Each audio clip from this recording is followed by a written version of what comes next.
Good afternoon, and welcome to the 62nd Annual Seminar on Glass at the Corning Museum of Glass. My name is Troy Smythe, and I am the museum's Manager of Interpretation Strategy and Education Projects. This year's seminar is focused on our special exhibition, Sensorium, Stories of Glass and Fragrance, which is open now until February 1st of 2025. The theme of this session is curating scent in the museum. So we're moving from the history of fragrance into kind of how do we present that history in the spaces where some of these objects are maintained. Just a reminder, you can place any questions for our speakers in the Q&A feature. If you want to chat with other participants, you can use the chat that goes along with the webinar.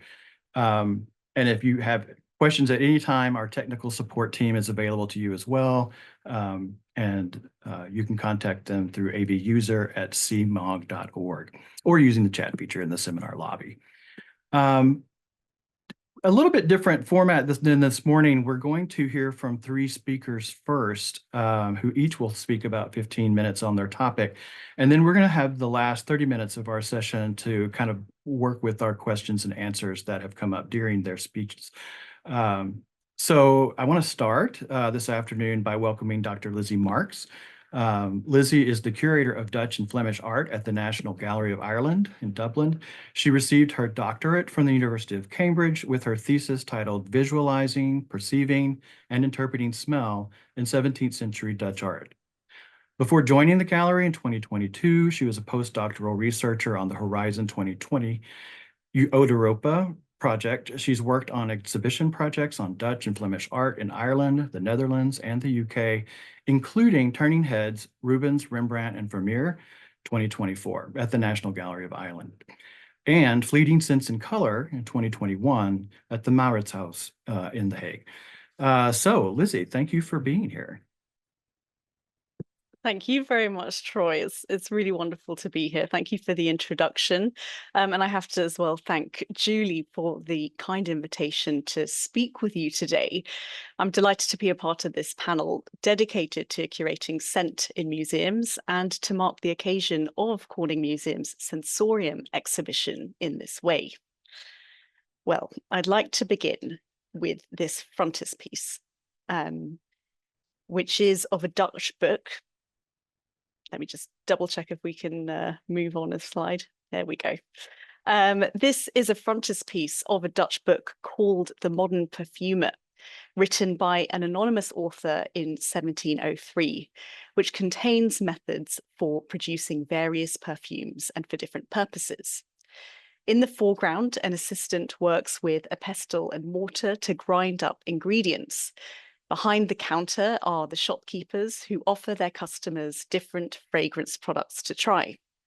The customer on the far right samples some snuff from his snuff box, and the customer to his left holds a circular fragrance soap towards his nose.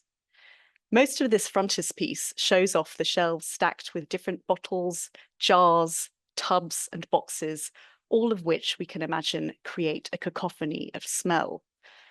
It corresponds to all of the different sorts of recipes found inside the perfumer's book.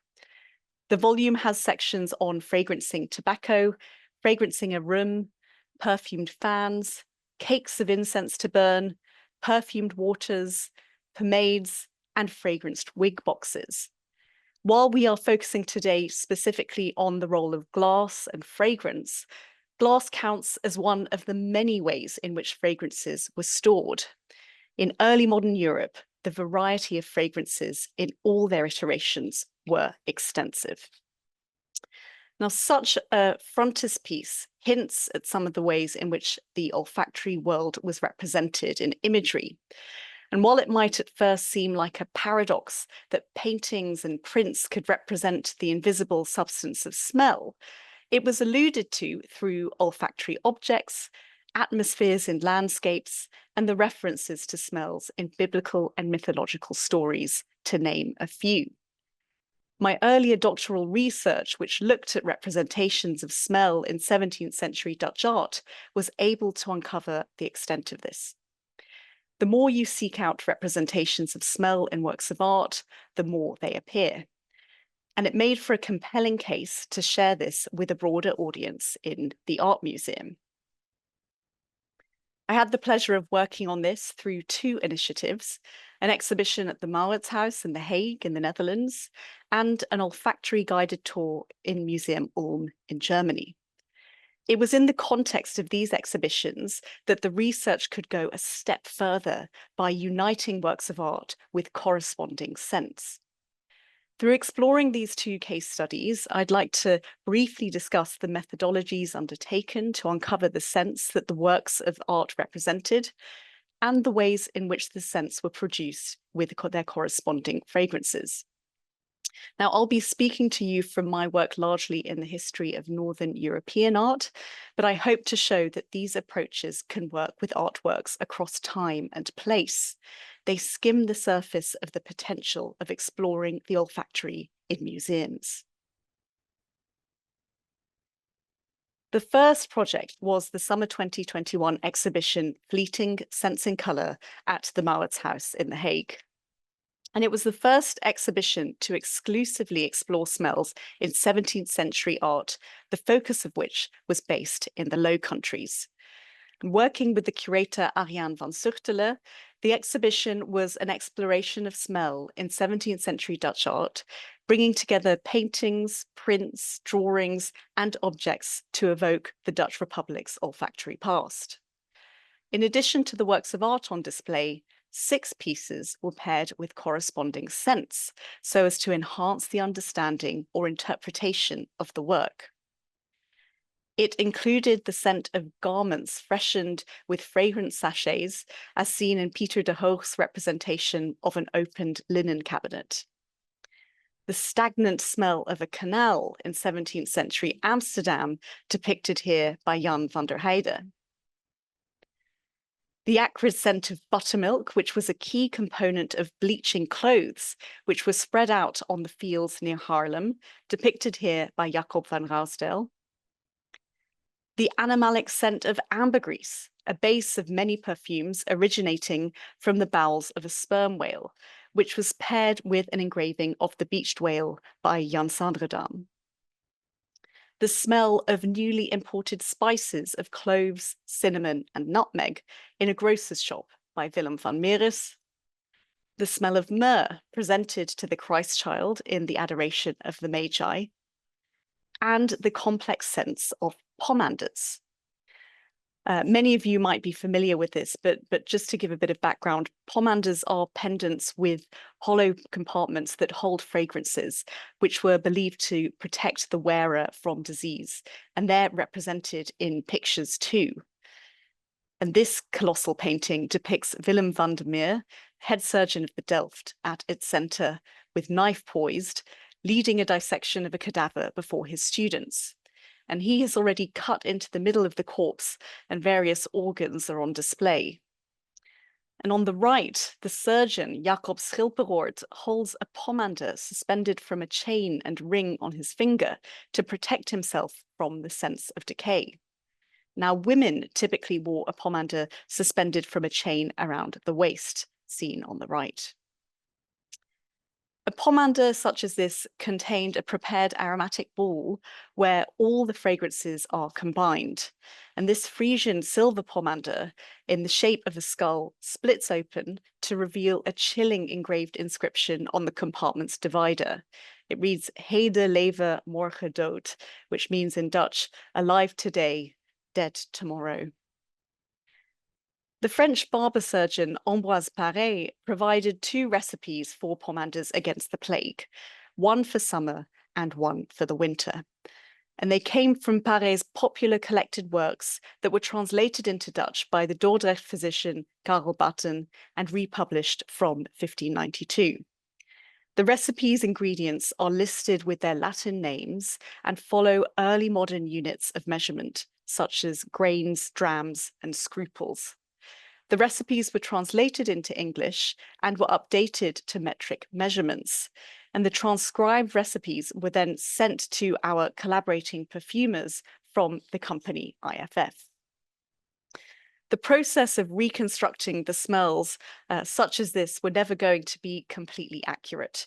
And there are certain aspects of historical reconstruction that simply cannot be revived. For instance, the ingredients that IFF used have been extracted through industrial techniques rather than through the traditional early modern processes. Some of the recipes list ingredients but provide no method. And the information would have likely been known to the practitioner. However, this tacit knowledge has since been lost. And furthermore, we have largely lost the particular associations with smells that the 17th century nose had. Nevertheless, we still learned a lot through the process of analysing and smelling the fragrances. The summer pomander had many ingredients, including sandalwood, mace, lemon peel, and rosewater, resins such as styrax, as well as a dash of cinnamon, saffron, camphor, and the animalic ingredients of ambergris, civet, and musk. And as I mentioned earlier, ambergris is produced in the bowels of the sperm whale, while civet is produced in the perennial glands of the civet cat, and musk comes from the musk deer. The winter pomander, meanwhile, had styrax in it too, as well as lavender, iris root, cloves, rosewater, musk, civet, and ambergris. Now, both of these recipes were recreated for the exhibition and displayed side by side for comparison. And instead of gathering the ingredients to create an aromatic ball bound together with the gum, the perfumers at IFF combined the ingredients' liquid essences to produce the fragrance of the pomanders. And working with the art and scent historian Karel Verbeek and designers at Studio Lauter, we created a device that could diffuse the smells, which we see here. So the essence of the scent was stored in a flask beneath that platform, and through a foot pump, air was pushed into the flask, and molecules from the fragrance were pushed out of the pipe, pictured here, and diffused from the funnel where visitors could sniff. And the recipes were distinctly different. The winter pomander had more than double its portion of animalic fragrances of musk, civet, and ambergris compared to its summer counterpart. And this heavy concentration ensured that the scents could still be perceptible in cold temperatures. The summer pomander, on the other hand, consisted of more fugitive scents, such as zesty lemon peel, and it created a fresher scent that can still be considered today as reminiscent of summer. And it's really remarkable then that through reproducing these scents, we discovered that our associations with summer and winter have remained more or less unchanged. And as cadavers were usually dissected in the winter pomander recipe may be close to the fragrance that Schilperoort was smelling in the painting. And this was just one of the insights that we gained through studying and recreating the smells represented in the artworks at the Mauritshuis. Now, the second case study I'd like to discuss was launched in April 22 as part of the Horizon 2020 Odeuropa project, which culminated earlier this year. And by way of briefly summarizing, Odeuropa used AI techniques and technologies to source images and texts related to smell to research Europe's olfactory history. And one of the outcomes of the research was the development of heritage initiatives, including De Nase nach, or Follow Your Nose in English, which took visitors around Museum Ulm's permanent collection through their sense of smell. Each of the corresponding scents could be sampled on the tour through a wispy, which is a small device where the fragrance is deployed through a hand-powered air pump. So quite a contrast to the other more stationary device that we had in the exhibition in the Mauritshuis. The tour threaded together artworks across several centuries, from 1480 to 1965, creating a new route to explore the chronologically ordered galleries. The artworks came from a range of places across Europe, and they used different media that span from oil paintings to found objects. And this included the scents of frankincense and myrrh in Jörg Stocker or Martin Schaffner's depiction of the Adoration of the Magi, an interpretation of the smell of hell as seen in Martin Schaffner's depiction of the descent into limbo, the scent of another pomander, this time attached to the rosary held by the Ulm patrician Eitel Besserer, the fragranced leather gloves held by Helene Schermer in her portrait. And moving into the modern art section, the pungent scent of decaying cheese, which is framed in Dieter Roth's Kleine Landschaft, or Little Landscape. The scent of wine and old food at Daniel Spurri's discarded table. And a synesthetic interpretation of the colours orange and blue combined in Ellsworth Kelly's composition from around 1965. One of the ways that we explored representations of smell in art was through biblical texts and legends, and they're rich in olfactory descriptions and hold stories where smells play a part in the narrative. In history paintings, artists translate the text into visual representations which can allude to the olfactory. For instance, it was recounted in the Bible that when the Christ child was born, 3 kings arrived from the east to worship him, and they came with precious gifts. This included gold, and the 2 other gifts presented to the Christ child were frankincense and myrrh, both of which are gum resins that are valued for their fragrance. The tradition usually follows that Caspar, the eldest of the Magi, offers gold, Melchior, the middle magus, brings frankincense from Arabia, and Balthasar brings myrrh from Africa or Yemen. And while frankincense symbolizes Christ's divinity, myrrh is representative of Christ's humanity, as its bitter smell forewarns the suffering of Christ. In this painting of the Adoration of the Magi from around 1480, Caspar kneels to represent Christ with gold. The frankincense from Melchior is stored in the shapely golden receptacle, and myrrh from Balthasar is kept in the horn-shaped vessel.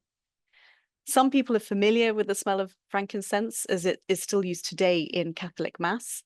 The comparatively bitter scent of myrrh, on the other hand, is less familiar. And at Museum Ulm, visitors could sample both of the scents. And in this way, the fragrances that were gifted to Christ in the story of the Nativity were brought to life.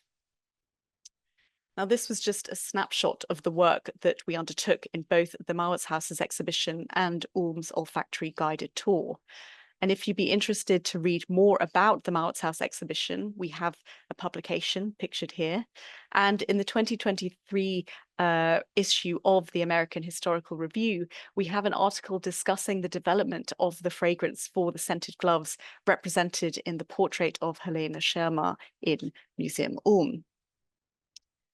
And this brief review of both projects have shown how scents can be a tool to enrich works of art. Scents are a way of getting better acquainted with an extensive and largely under-researched aspect of history. When a work of art is united with its corresponding scent, it has a powerful effect. And I can share just a couple of my own observations. People who had grown up with the Mauritshuis collection shared how their understanding of the paintings have been completely transformed through visiting the exhibition. They said they would never look at the works in the same way. And I've also observed tours at Museum Ulm where young adults were transfixed on the tour's content as much as the scents. It's the agility of smell that means that people of different ages and backgrounds can engage with it. Strangers are compelled to talk to one another to discuss the sensations that they are experiencing. There remain many research opportunities to explore smell in art history, and the Corning Museum Sensorium exhibition is a wonderful example of this. And I'm sure that the exhibition has already proven that there are also audiences who are willing to participate in olfactory initiatives. So I hope my 2 case studies have illustrated that when it comes to exploring the potential of the olfactory in the art museum, we've only scratched the surface. Thanks very much. Thank you, Lizzie.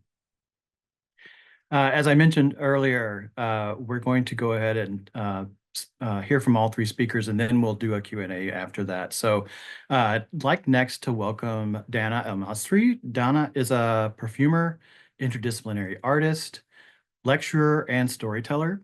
She's inspired by the sights, scents, and sounds of our contemporary landscape, her roots in Egyptian Lebanese cultures, and her global life experience. She's the owner of Yasmin Sarai, and I hope I'm saying that correctly, an artisanal line of small batch unisex perfumes and scented products handmade in Los Angeles, California.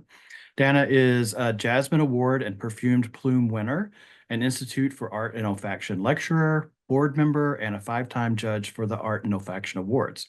She is the co-founder of the Diverse Talent and Perfumery Database, promoting visibility for the global majority in the fragrance industry. Thanks for being with us, Dana. Hi, Troy. Thank you so much for having me. I'm really grateful to be here with you. So thank you and to Julie and to the museum for doing such an interesting seminar this year. I'm very, very into it. I'm sorry I don't have a better name other than this cheesy title that I'm sure has been used quite often in both the fragrance and glass worlds. But here we are beyond the bottle. So what I'm trying to express and share is the cross-modal and transient use of scent in my work and hopefully beyond. So could I get, here we go. So will I be able to move my slides? My slides, there we go. Okay, back to here. So the use of scent across history and cultures have often been presented in bottle form. So I won't go too much into that as my fellow panelists and presenters have had richer examples. But from liquids and oils, they're all found within the home. Given my Arab, Middle Eastern, Southwest Asian, and North African background, this has been across countries. So I'm sure, again, earlier this morning, this has been covered. But now I think we can find the essence of scent presented in various ways. Since the introduction of olfactory art, shout out to a lot of the artists in the Netherlands and in Germany in particular. But currently and moving forward, how can we interact with scent? So with work at galleries, museums, and cross-modal performances. So here, I've kind of broken it down, let's say breaking through norms.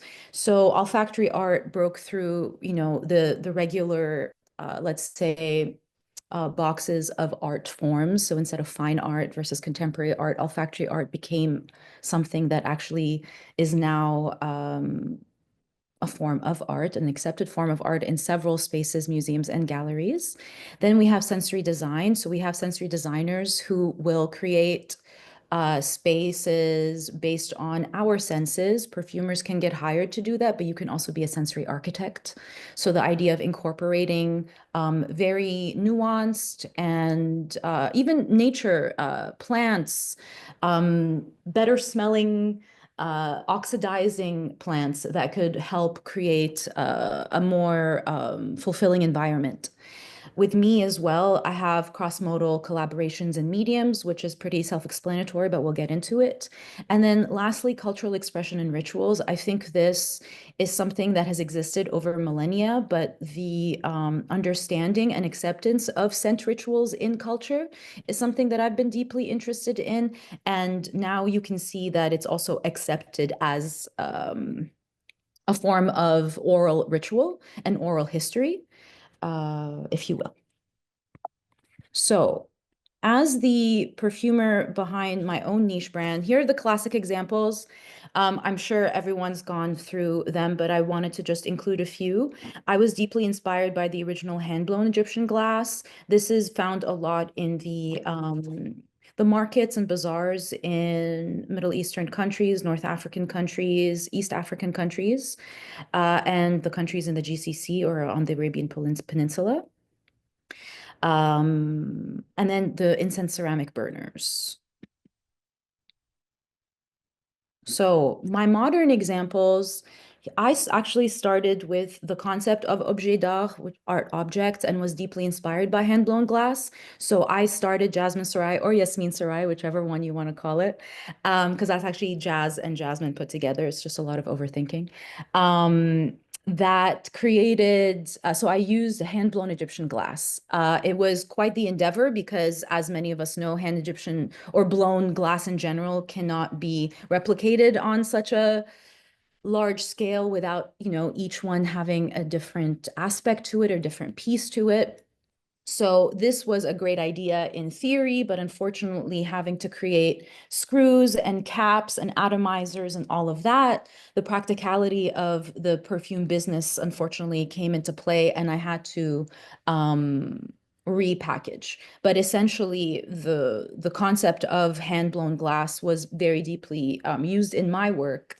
And the idea of having an art object that's made of glass that you can reuse afterwards was really generally the concept. And also the concept of scent and sound and culture, which was generally synesthetic. That's where I also started focusing on how can I create a perfume brand that's more of an experience rather than what was on the market, which is wearing fragrance as a form of luxury, as a form of aspiration. But instead of like, how can we use scent as a sensory medium and focus really on how it makes us feel in all kinds of ways. But I unfortunately, as well as a perfumer, I found it limiting to only work within the confines of a bottle. And, you know, obviously with cost, accessibility, all of that sort of thing, that created a lot of problems. And then also perfume packaging over the years has become a lot more important than perfume itself. So you'll notice that like the idea of judging a book by its cover pertains to the perfume world greatly. So packaging trends are prevalent and affect how perfumes are purchased, accepted, how they're stocked at retailers, etc.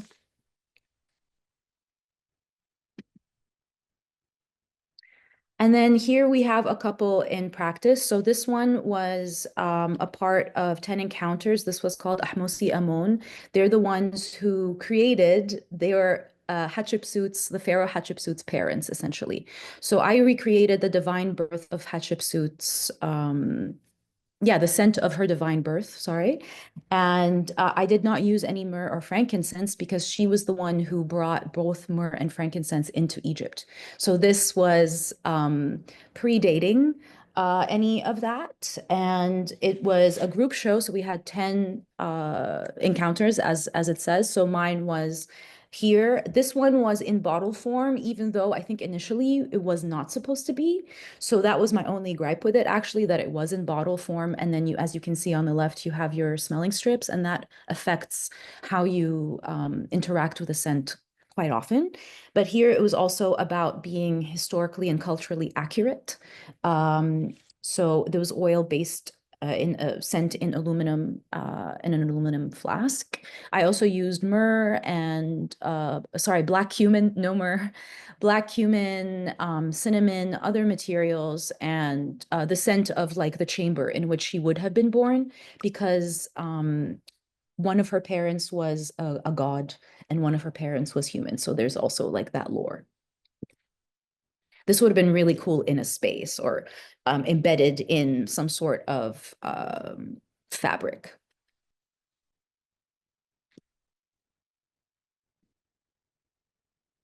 So then we have, oh, sorry, my slides are a little slow. So we have unbottled in practice. So to the left, we have Smell the Jasmine or Shim el Yasmin as a part of another project called Take Care of Yourself. It was created, it was the MA thesis of Sundus Abdelhadi, who's a media artist based in Montreal of Iraqi descent. This one was a complete scent installation. So it had several forms of jasmine, whether they were Stephanotis vines, then you had the real jasmine and the evolution process growing over 7 days. And then you had Jasmine Absolute embedded in the cotton and silk all over the walls. This was also a group show, but very personal in the way that people interacted with this. You could sit there as long as you wanted. People meditated in there. People cried in there. It was an extremely special practice, especially because jasmine is such a special scent for so many people around the world. So it spoke to so many people across cultures. And because scent is so strong and amazing and the strongest sense linked to memory, it created this very, very visceral reaction in a lot of people. And that actually was the first scented installation I created. And I haven't stopped since because of the reactions that I received from people, because the amount of real, authentic, emotional reactions I received that in those 7 days that we did this were impeccable. So we also talked about mental health in this project. So this was a lot about the dichotomy of the beautiful and the decay, which I use the metaphor of the jasmine to do so as well. Next on the side, we have special herbs. So this was kind of like MF Doom had created an entire compilation album of instrumentals that he named after herbs. And so this was a very synesthetic scent and sound type of exhibit that lasted for about 3 to 4 days. And you had MP3s, very, very old school analog kind of vibes, smelling the materials. Next, we have Emotion, which is one of my favorite projects that we're going to try to do again. We did it in 2019, so unfortunately we couldn't do it again because of COVID. But this is a very, very human needed piece. This is a synesthetic collaboration. We have scent, sound, and dance. Each dancer was covered in cotton, and then we embedded the scent in cotton, and each dancer had a scent. So to the left, we have love, for example, and then to the right, we have enlightenment. But we also had sadness and anger and calm and a bunch of different ones leading to enlightenment. And most importantly, we didn't have a stage. So there's no observer and observed barrier. So a lot of people were able to walk around the dancers were able to walk around them. There were also kids at this performance. So it was really very accessible for all ages. And the idea was really to be immersed in every sense, literally. Next, I have a couple more examples. So to the left, we have the cocoon, however you want to say it. It was a collaboration between two artists / researchers who've been doing a lot of things in the tech world, but also in conjunction with how do we make the world a better place? So in this case, we created a relaxation pod. It was introduced in spaces such as like even Google, but our idea was to create and have it in museums, at office spaces, at big, large companies, where you can just sit in here for 7 minutes and relax. And you used all kinds of different senses. I was commissioned to create a scent that was embedded in the felt. So this is the levitating pod. So it kind of just goes back and forth. And for 7 minutes, there's also the binaural beats, but the whole thing is scented from the inside. And I used very soothing scents, mostly musk. And I also used sandalore, which is a synthetic sandalwood that had been proven at the time to help regenerate skin cells. Then to the right, we have palette. It's sight and scent, so it's very tactile. There was also touch. You can play with the silk behind it, but it was basically, Candace Panton is a photographer, and we played with gourmand notes, and so edible notes that were also paired with the arts and the artwork, or the photographs. And then we had another layer of silk that was also scented. So the whole room was scented. And then more importantly, up top, you have Spoil. This was a collaboration with an Argentinian artist and researcher. Her name is Dana Prieto. So there's two Danas collaborating together. This one is a very important one because it's almost sociopolitical in its context. So there's stoneware ceramic that was built using clay from the territories affected by Baja La Alumbrera gold mines in Catamarca, Argentina. And the fragrant work foregrounds the colonial processes still at work in exploiting land and transforming it into commodities. So the scents we have here, actually almond and peach, the scents of those, so benzaldehyde and a bunch of synthetic materials that as perfumers know are actually naturally found in both cyanide and arsenic. And those were also found in the soil that Dana is speaking about. So we have gunpowder, puna herbs, the arsenic, cyanide, and apricot pits. Then we have more of the museum and gallery work. So here I am presenting some of the work of a Libyan artist who I forgot to include her name. I'm so sorry, but she has recently passed. This is at the Museum of Fine Arts in Montreal, where I used to live. And we had an entire scent and emotion exhibit where we paired scent with the art pieces, very much like a lot of the work that is being done now in the European world. Also, we had, and I forgot to mention Dr. Caro Verbeek, amazing scent and olfactory historian, used some of the jasmine serai scents at Stichting Mediamatic in the Netherlands to play around with synesthesia and art and visual art and sound as well. I was also commissioned to create scent for artist Marion Colomer, French artist in Virginia back in 2016, and we scented all the rope. So all the rope that you see on the right was scented, and you walk through it in order to see her life-size pieces, which were just stunning, by the way.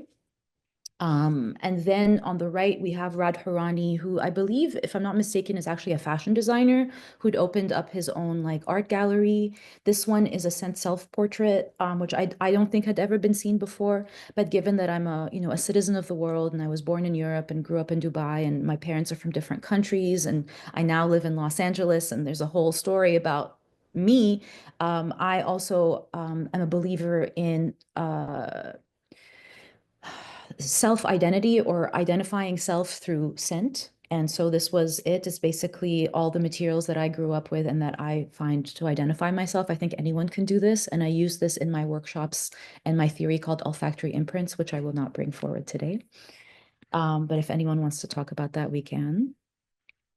And then lastly, we have Near East and Far West. Oops, this was my latest work, which would have been last year.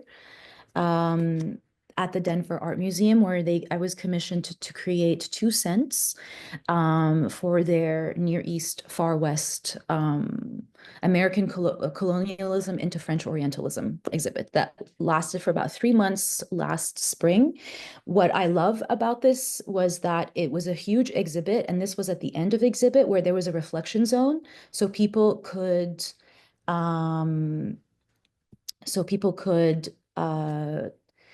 take some time, think about what they've experienced, and also have the smell part as the last part. I also have the actual box right in front of me. So essentially, it was immersive, interactive, and reflective. You have 2 scents. One was called sarab, which is Arabic for mirage, and hawa in Arabic means several things. It could be longing, love, and wind. So in my mind, Sarab was hyper-Orientalist and Hawa was anti-Orientalist. And they actually made these boxes made of walnut that you could embed inside. So we used oil embedded in cloth and then there's a lever that's kind of broken, but it kind of opens up and you could smell it. And it was at several levels, as you can see on the right here, so that it was also accessible to everyone. And so that's kind of the future for me as a perfumer and interdisciplinary artist. I would love to see more of this, and I'm seeing more of it, like in all kinds of museums, especially in North America and specific places and cities, countries in Europe. I think there's no time to intellectualize scent. It's the direct like nature and medium of scent. You give in to it in such a way, and it makes you interact with everything differently. So with art, with your space, with others, yourself, and I really hope that continues. So thank you for having me. I hope I didn't go over my time, and that's that for me.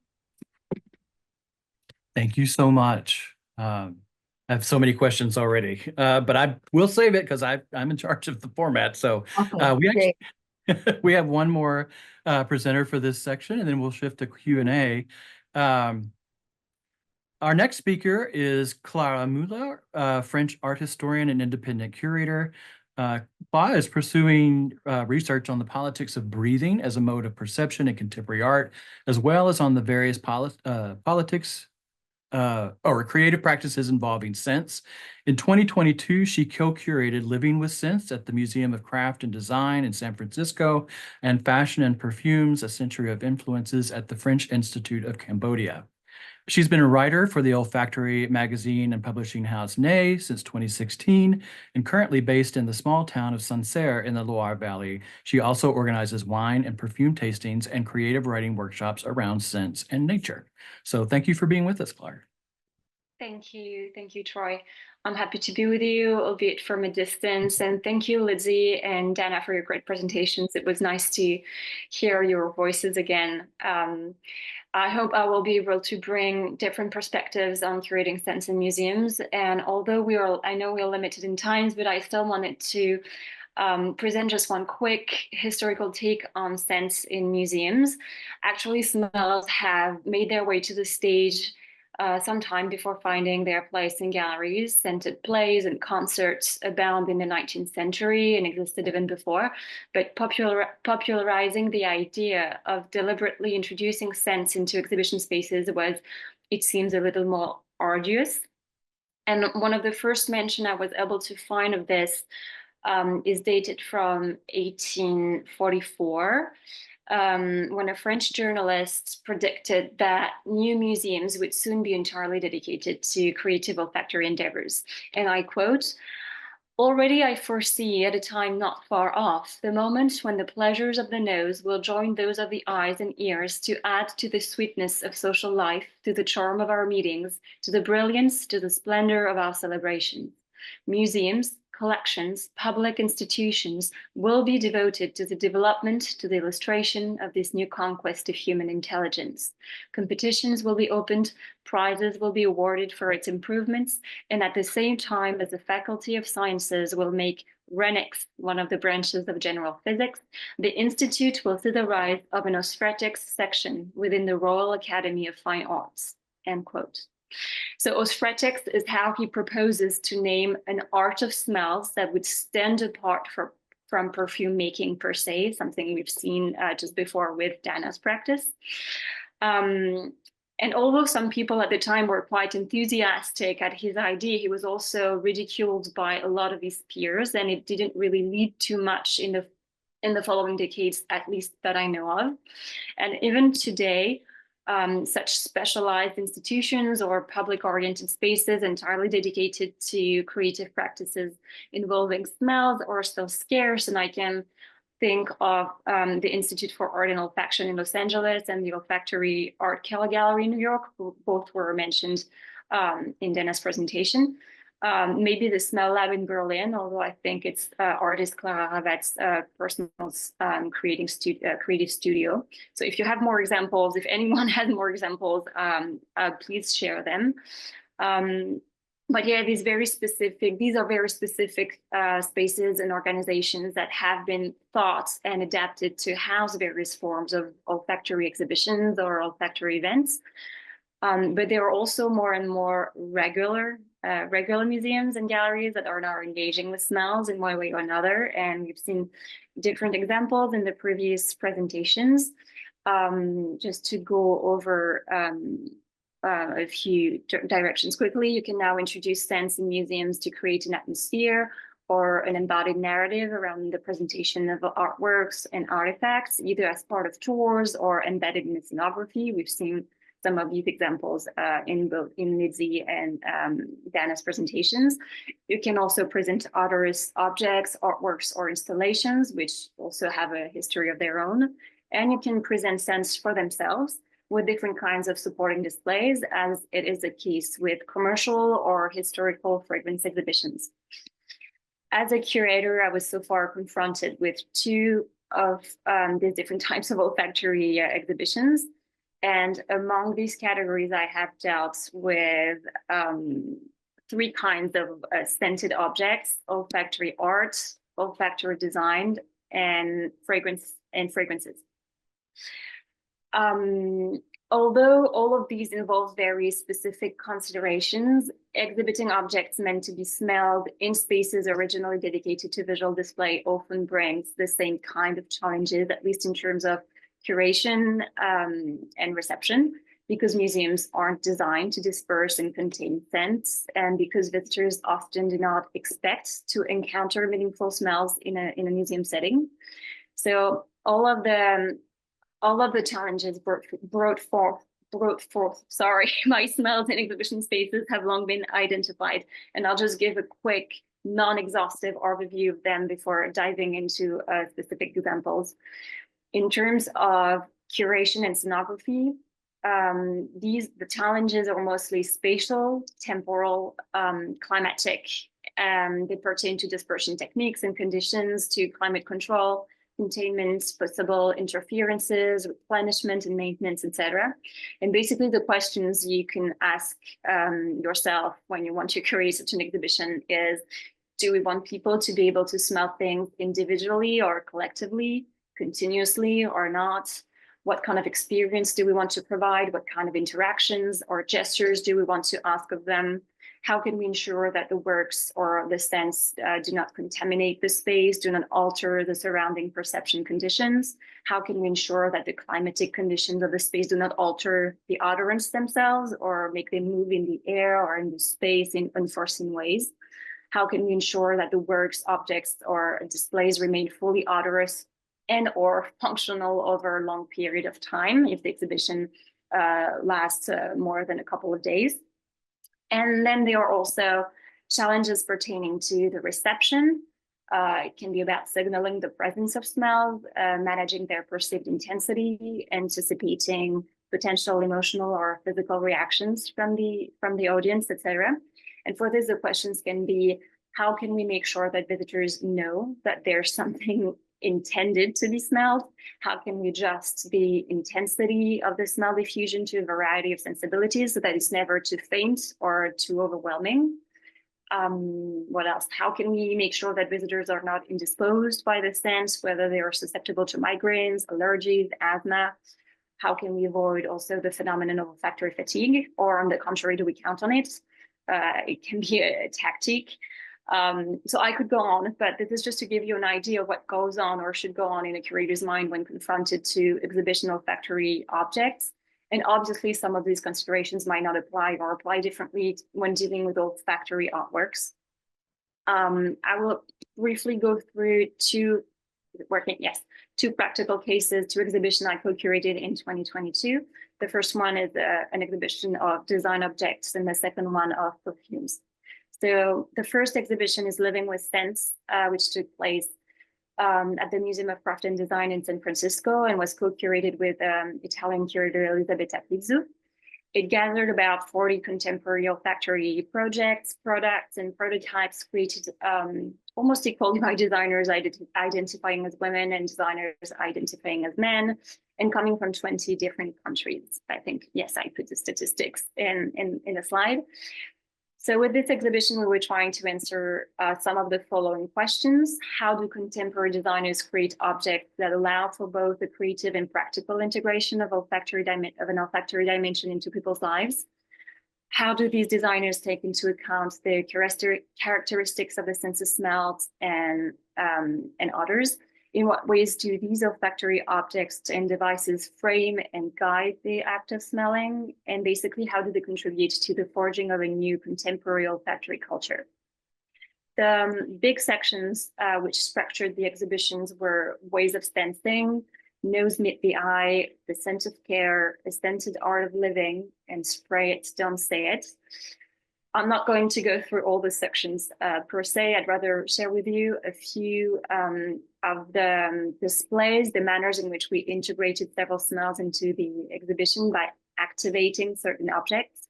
And this was really important to us because exhibiting a design object is removing it from its use, because unlike a work of art, a design object is not intended to be solely contemplated, it's meant to be used.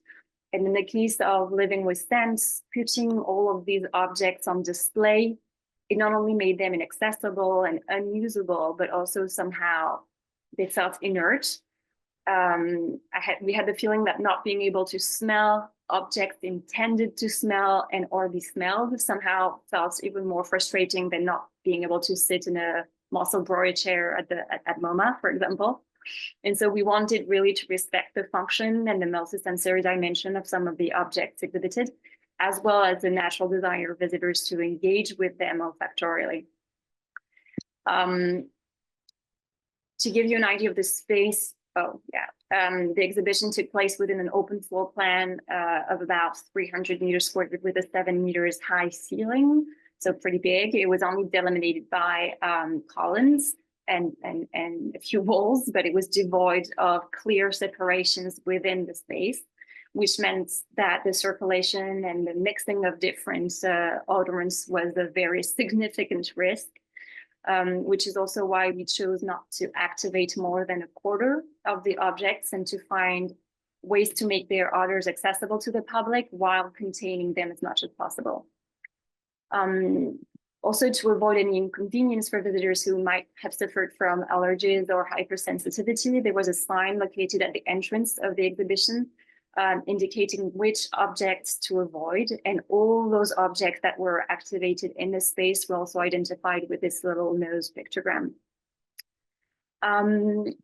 Interestingly, all of the objects from the second section of the exhibition were all gathered on a large table in the center of the space. They were not protected by any display case.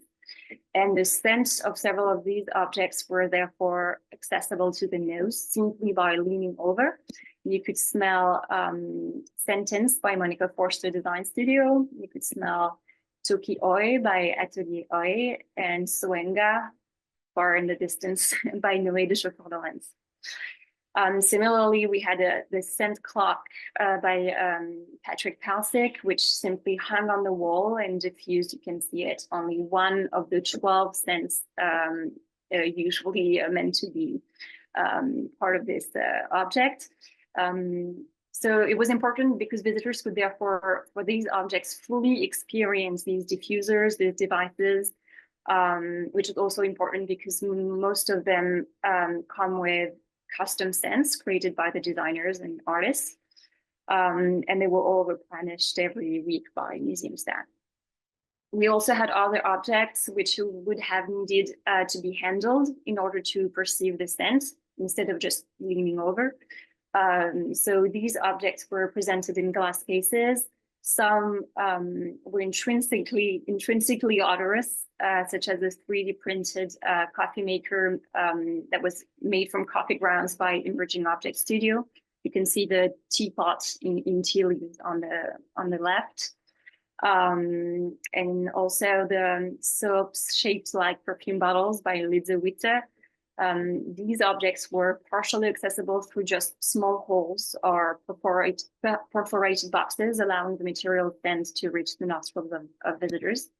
And when the perfume associated with an object was in liquid form, like the perfumes created by Ariana Shervani or Carla Bengtson, we used a personal chemist funnel that was placed in front of the glass case and held a scented paper strip slipped inside the neck. So the objects could be observed and the perfume sniffed simultaneously without any risk of the objects being broken or any risk of contamination of the atmosphere. Of course, visitors had to rely on their imagination to kind of link the olfactory experience and the visual experience of the object to imagine what it would have been like to handle actually the object. Overall, we kept it quite low tech. People had to come one by one up close to be able to lean towards the objects and the displays to smell. And according to the museum teams, the exhibition space was never saturated. There was no olfactory contamination of the other spaces of the museum. But one thing that people did bring to our attention is that because the exhibition opened during COVID, visitors in mass sometimes had difficulty smelling. It was a difficult balance to find. And in the end, when I was reflecting back on the exhibition, I thought it was kind of strange that we had to create olfactory display devices for an exhibition of olfactory devices. But it came with one of the sometimes conflicting constraints of the museum. You have to there was an imperative for conservation and respect for the integrity of the objects on the one hand, and also interactivity of the experience and respect for the public on the other hand. So that's also a delicate balance to find. I'll go very quickly over the second exhibition. That was Fashion and Perfume, a Century of Influences, which was co-curated with the MID team for the French Institute of Cambodia the same year, 2022. And it brought together 8 French-based couture houses and 24 perfumes created between 1921 and 2019. Within this exhibition, we were trying to answer very different questions. In what ways did the official union of fashion and perfume in the Roaring '20s constitute a revolution in the art of Western perfumery?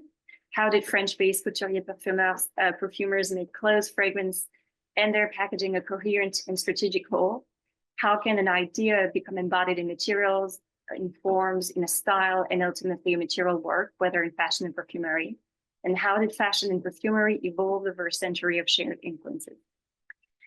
For this exhibition, we had a lot of constraints, first because of the subject, and then because of the format and budgets, quite tight budget of the exhibition. And first, we had to reflect on the theme of the show, which was not just perfume as an art form, contrary to, for instance, the art of scent, created by Chandler Burr at the Museum of Arts and Design in New York in 2012. And it wasn't about perfumers and their individual creative styles like it was for the Néané Parfumeurs Contemporains exhibition. We also curated with Né in 2019 in Lausanne. Here in Cambodia, it was really about the history of the relationships and the intricacies between fashion and perfume. And as you can see with these previous examples, it has often been important in fragrance exhibitions to strip perfumes from their packaging and to remove all visual materials commercially associated with each perfume, to sort of turn the scents themselves into legitimate and meaningful objects of consideration and contemplation within the museum space. But in Mode et Parfum, in fashion and perfume, the commercial identity of each fragrance was as much a point of interest as the scents in themselves. So in presenting the joint modern history of fashion and perfumery, we couldn't put aside the fact that perfumes are a commodity. And for each couture houses presented, we selected 3 perfumes spanning different decades. And we presented them with their bottles, so that they were appreciated as products of their time in relation with the historical and cultural context, and in relation to the style of each couture house. I don't know if you can see, all the fragrances could be smelled in glass jars in which they were just spread daily. We also had iconic fabrics and perfume raw materials that would illustrate the creative identity of each brand, both in terms of fashion and in terms of fragrance creations. We also had a lot of archival materials, pictures, sketches, quotes. And you can see that contrary to Living exhibition, to Living with Scents, which was really an object-based exhibition, this one was very text-based, and it was more like an interactive multisensory archive experience. And the reason for this is that our strongest challenge was not scent dispersion, but a tight budget and an imperative that the exhibition could travel easily to other French institutes in Asia. So it had to be light, it had to be packable and easily adjustable to other spaces. So the team chose to design these very modular backlighted tables in which the perfume bottles were the perfume bottles were sort of the only thing that we had to pack and ship. The glass jars could be purchased on site, and all the other contents could be printed on sheets in each location.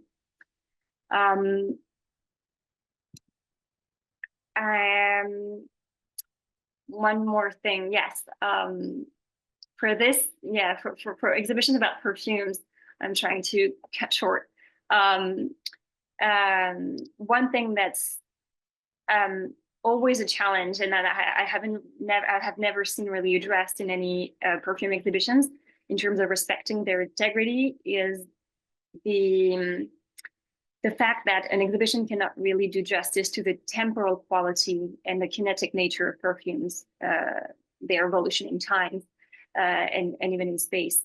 And this is a question that we could not address in this exhibition, but how could time be considered in the museum space? How could the volume, the density, the intensity, the sillage, that are all important qualities of a fragrance, be considered in the museum space? We know that fragrance deploys over space and time, but it's a dimension that I think museums have yet to honor, and a question that I would love to be able to address in a future exhibition. I'm sorry, I'm just skipping over a few things to reach the end. But yeah, sorry, forgot about that slide. So yeah, different questions and challenges arise in different contexts, and I think cannot be addressed the same way in a big museums or in a small art center with a comfortable or tight budget. And even when you know all the questions that you're supposed to be asking, it's always a different approach and a different set of possible answers. And in that sense, I'd say working with smells in the museum space is always working with something that's alive and predictable, and each project will sort of bring its own challenge. Even when you expect some of them, new ones will always present themselves. And I'll end on this. Thank you. Thank you so much, Clara. I'd like now we've got some things appearing in the Q&A section, but now if you have questions for our panelists, I'd like to have them all brought back now. You can go ahead and put that in the Q&A chat. And if you want to talk with each other about things, you can also use the webinar chat. So we already have a question in our chat, and I'll just go ahead and read it out loud. Were there accessibility issues with the flat, deep, backlit tabletop displays? Seems difficult to read and activate smell experiences if seated or with mobility stability issues. You might want to tackle that.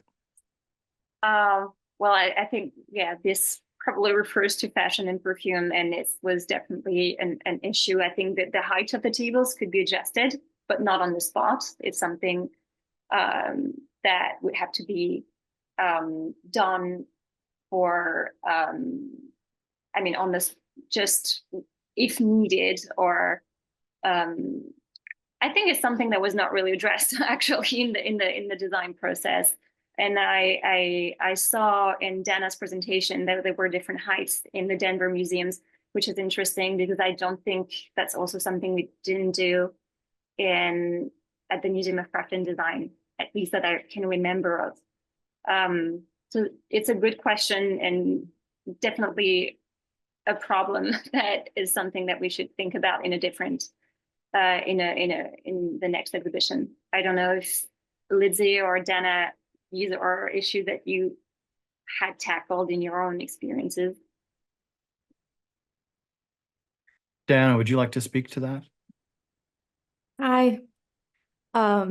Thank you for that presentation. There were all these things I missed in mine that you covered in such a detail, and I'm like, okay, this is amazing. I think accessibility is definitely one of them, and accessibility, even like people's smell sensitivity, is also a consideration. So allergens, all the things that you said, Clara, actually, or Clara, and so definitely incorporating regulated work, having different layers or levels, sorry, for people, how accessible the space is in general. Can you know, is there a ramp in there? Is there no ramp to get in? Ventilation, how important the ventilation is. So we thought about all of those things with Denver because of the fact that it was a long-standing like 3-month duration. So we thought about, okay, if you're not tall enough, if you're too tall, the words were really big because that was something that I noticed in my own work with my installations, that the words were too small. The disclaimer was always there. I think the only we might have also had a disclaimer for if you're sensitive, just kind of like if there's a place with a lot of was it orbs, or you know what I'm saying, that can create seizures and High like sensory environment. yes, exactly. So just having all of your disclaimers. It's not the best to have all these disclaimers for scent. There's a lot more disclaimers for scent than any other art. But I also noticed that if you don't tell people there is a smell there, they won't notice it as much either, like even from a subconscious level in terms of paying attention to, is there another medium in here? And then yes, ventilation, air movement as much as possible. And that's why these guys also had a lever so you can close it and open it. And that way the space is not heavily scented, but you can still interact with it and smell it close enough, but also have the choice to smell it up close. And if you are too sensitive, you can smell it with the lid on it, for example. I also thought about the time and duration. I know that's not part of this question, but the idea of using natural matter and decay and letting that be the duration, or scent being exposed to oxygen and seeing how that reacts, and then playing into the idea of time, kind of like the scent clock in that sense, could be really, really interesting. But I hope I answered, hopefully, in terms of accessibility, things that could help. And Dr. Lizzie, I'm sure you have some. Yeah, I thought I might add just a couple of others, but also just it's really, Clara, it's so nice to see you, Dana. It's lovely to meet you here and wonderful to be a part of this panel all together.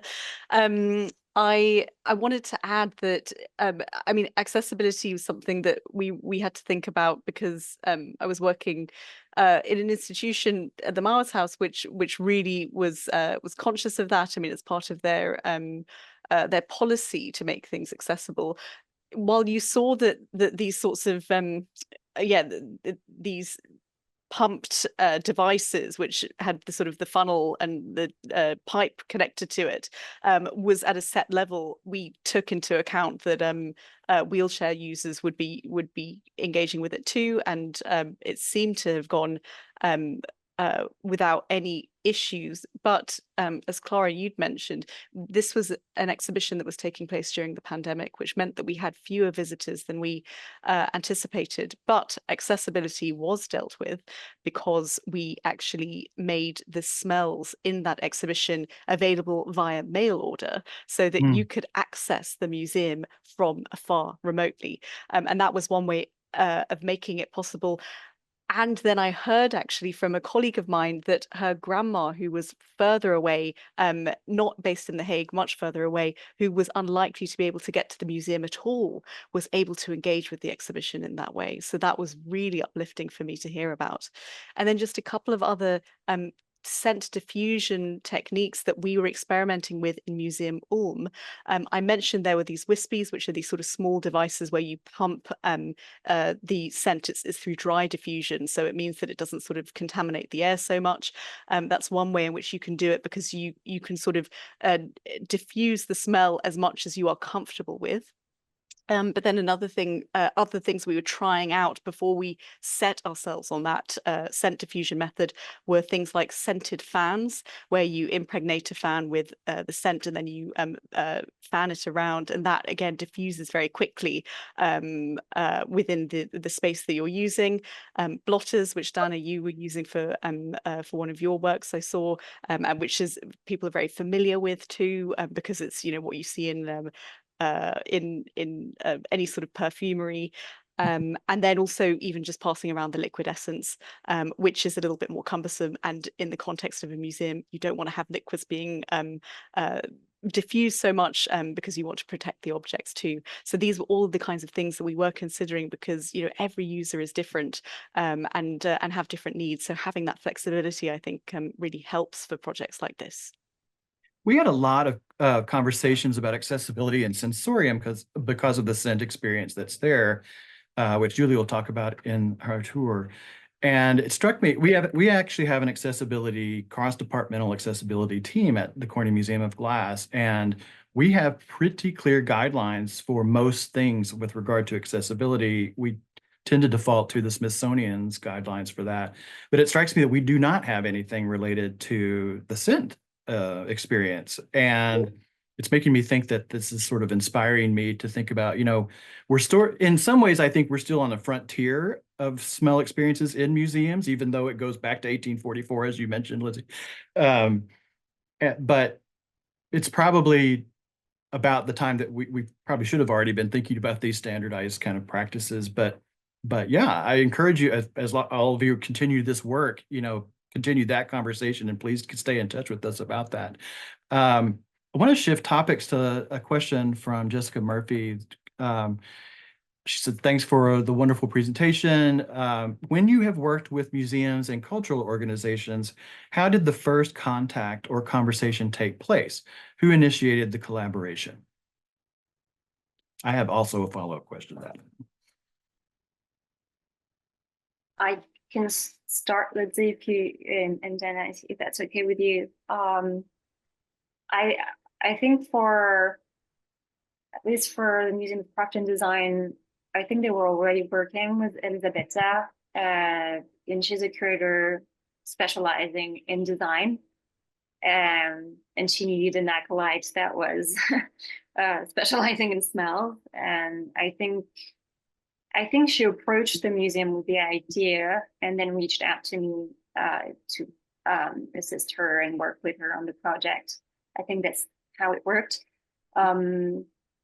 For Mode et Parfum and the French Institute, as well as for Née at the Museum of Design in Lausanne in Switzerland, I think the museums and institutions reached out to Née as Née, so the olfactory magazine. We're also a collective and a publishing house. And I mean, we do much more than just the magazine. I think they reached out to me asking what could we do around smells together. And then they mobilized some of the members of the collective that who work with art or design, or because I mean, most of us in the Née collective, we are art historians, chemists, designers, or some of us are perfumers. So we all have a different set of knowledge and know-how that just the museums came. I'm trying to remember, but yeah, I think it mostly goes through the Née collective and the magazine. Lizzie, or yeah. Yeah, I'd love to hear other responses. Go ahead. What I might add is, I think, Clara, you really land on something that's important to note, that it's such a collaborative team effort from lots of different people who are involved. So there is the art historian on a project, or a historian. If we're talking about historical exhibitions, you have the curator, you have the perfumer, you have the designer, and all these people come together. So having a network like Née makes a lot of sense, because you really need a lot of people, a lot of parties to be involved. I got approached for both of those exhibition, or the exhibition and the tour, because I've been working on my PhD for a while by that point, and you know, it's a small world. So I understood, I learned that the Mauritshuis were interested in putting together an exhibition on smell and art, and one thing led to another from that. So I think thinking about it from an institutional perspective, it's helpful for it to come from the inside and outside, and sort of go outwards, because then you know that it's on the roster as part of the programming for an institution. But if you, I mean, maybe if this question is sort of aimed at asking, you know, how do these things come about, then also doing it autonomously and from the grassroots up is also very possible. But for kind of the institutional exhibitions, it normally comes from the inside. And Troy, you can probably comment on that yourself with the Corning Museum and the initiative happening now. Yeah, but I'd love to hear from Dana too. I'd just say that it reminds me, this particular conversation reminds me of the work we do, which we've tried to expand, especially in the last 5 years, of interpretation, which this conversation involves community. And it sounds like the way you're describing working with, you know, whether it's IFF, but also individual perfumers, artists, designers, that you're sort of creating a community around your exhibition as well. And that takes extra time and sensitivity, but it sounds like it's worth doing. And it produces a quality of product that's definitely different from others. Dana, your thoughts? Let's see. For let's say half of the project I presented, they were self-funded. So I go and do everything independently. I'm classically trained as a perfumer, but 15 years in, I do not fit in to a lot of the boxes that require me to get funding or any recognition. With that said, emotion was entirely my concept. So I also produce and conceptualize a lot of the work that I do. Same thing with special herbs, same thing with take care of yourself. Or I'll get like, you know, a couple of $100 here and there for some work collaborating with the artists. So on a grassroots communal level, I think collaborating with people in other mediums as a perfumer and interdisciplinary artist is really enriching and valuable and exciting. And it pushes me outside of my comfort zone because I don't want to just be making perfume or liquid in a bottle in the Yeah. most basic form, even though I think it's an art, obviously, and I think we all do. That's why we're here. Um, with Cocoon or Spoil and a couple of those, I was commissioned. So after some time, people realize like, you know, so I do that as, so I, you know, I write, I'll get hired to create stuff for brands, whether it's a fragrance or for artists for an exhibit. That's what I prefer doing. I really love doing that. So I have my portfolio out there and curators have conversations with me, but then they disappear. Mm. So it's one of those. And then Denver Art Museum was the blessing. They paid me for my work. It was a good payment, a good sum that I thought was fair for a year's worth of work. And they found me based on my writing and my views on Orientalism and perfumery. So it was very particular to that. And I'll be honest with you, I was very scared as a brown person in general to be talking about Orientalism and perfumery, considering its histories. So it was a very big risk that I was taking. So to have been recognized for that and be, you know, create actual work as a perfumer to support that and support what they were trying to do was very important for me. So I think it comes all, yeah, in all kinds of different ways. But Denver Art Museum is the only legit museum that's ever like, you know, Well, and they have a very long history of doing very sensitive diversity, equity, and inclusive work. Yes, and I And it asked so many shows. questions in the beginning. Sorry Yeah. to interrupt you. Like, No, that's all. who's involved? Who are you speaking to? What kind of artwork are you? Before I even said like, hey, I'm going to create a scent. You know, it was, and I loved how sensitive, exactly as you said, and like really engaged and caring and inclusive that they were. Yeah. Yeah, that's, you know, in addition to accessibility, you know, recognize, and if you listen to all of the talks and how kind of global, you know, the world of scent is in history and as well as contemporary times, it's got to factor into, you know, conversations in museums that can make everyone feel welcome, and including people who contribute to the process of creating exhibitions. So I've got, oh, and I wanted to say that Jessica Murphy at the beginning of the hour actually had spent experience with your scent at Arts Color and really appreciated it. I have yet to be at Arts Color. I'm excited to be there, but it's just getting there is my trouble. But I will now. So I have a question from Yehuda Roth that says perfumes may chemically interact with artworks within museums, specifically paintings. Any thoughts or any kind of insights on how museums can kind of mediate that? Or is that part of the frontier exploration we need to do? I can definitely comment to that. This was an important consideration because we're dealing with for the exhibitions that I've been working on, we were dealing with paintings that were and art objects that were as old as 500 years. And so we want to, and especially when you're working in a museum, their responsibility is to preserve these artifacts and make sure that they continue to be, to exist for many years, centuries for posterity to come.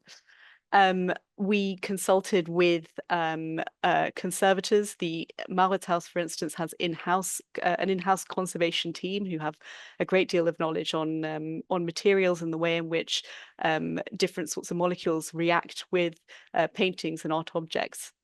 Now, paintings are actually remarkably inert when it comes to an exposure to smell, but of course you don't want to have too much of any kind of substance in the air to make a painting react in that way.